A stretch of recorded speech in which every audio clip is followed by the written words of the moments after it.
how would we really reinvent governance itself?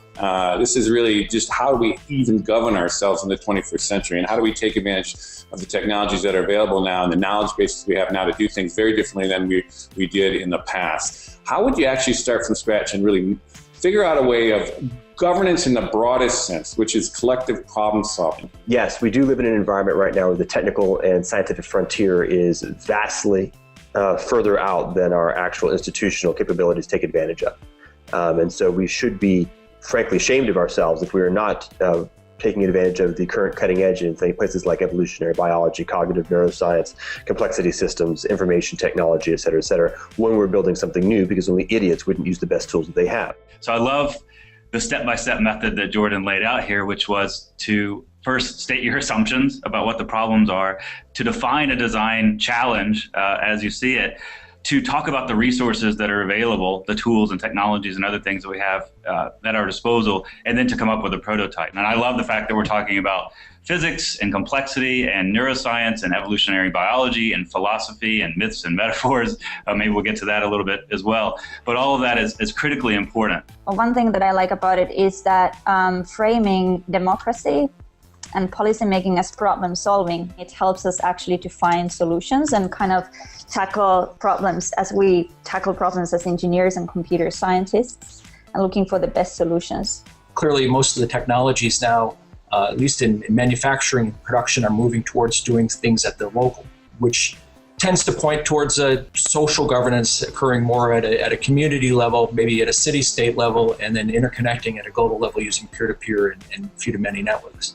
When I think of very large-scale state transitions in a complex network of networks operating at lots of levels, seems to me the transition strategy has to be a fractal one, where things are created at the local level, which are self-consistent, at an intermediate level, and then at the national and the global. And if a system is well designed, the same principles ought to be applicable at all those levels simultaneously.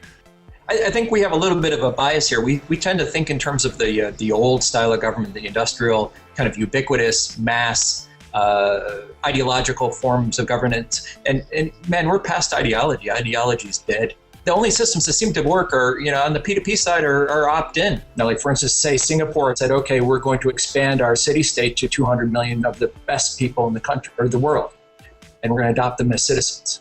And we're going to stitch them together in a variety of unique and interesting ways. Well, in that instance, you have a city-state, a virtual city-state that could be extremely powerful and do much, much more than what we see with the current physical governance structures.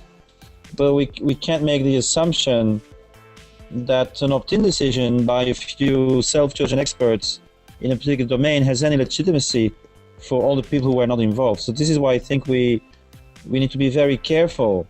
It's possible, just hearing what everyone's saying here, that you could imagine the kind of an emergent situation here where the opt-in systems that would essentially be aiming for this more superior way of governance, and that over time, it might compete or start to compete with the existing system, and then the ultimate kind of clash or transition is something we might be pointing to here. Patching legacy systems is really not my thing.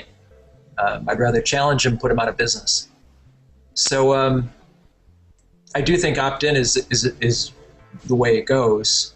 I'm pretty optimistic about our current forms of governance and government. With changes in the current system, we can actually increase people's ability to self-govern themselves, and that's already happening. So I'm not ready to throw the current system to the garbage can, because I think it doesn't belong there. And also, I'm very pragmatic, so I want to see change happening starting from now. So I think the key is the bridge. We have to find a way that representative democracy can look at civic practices and inspire itself by these new civic practices. People should have a higher degree of optimism than many people currently have about our ability to actually not fall into a collective failure of imagination. I want to help design a political system for our Mars colony. Every time humans have moved to a new place, they've come up with a new political system.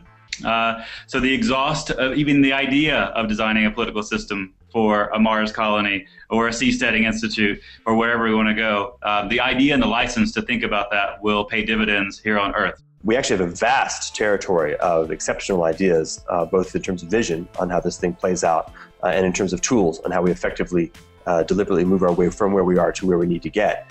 It really is almost an organizational challenge more than anything else. And I suspect it may actually be self-producing, that in the process of figuring out how to solve the problem of thinking about it, we'll also be building the solution itself.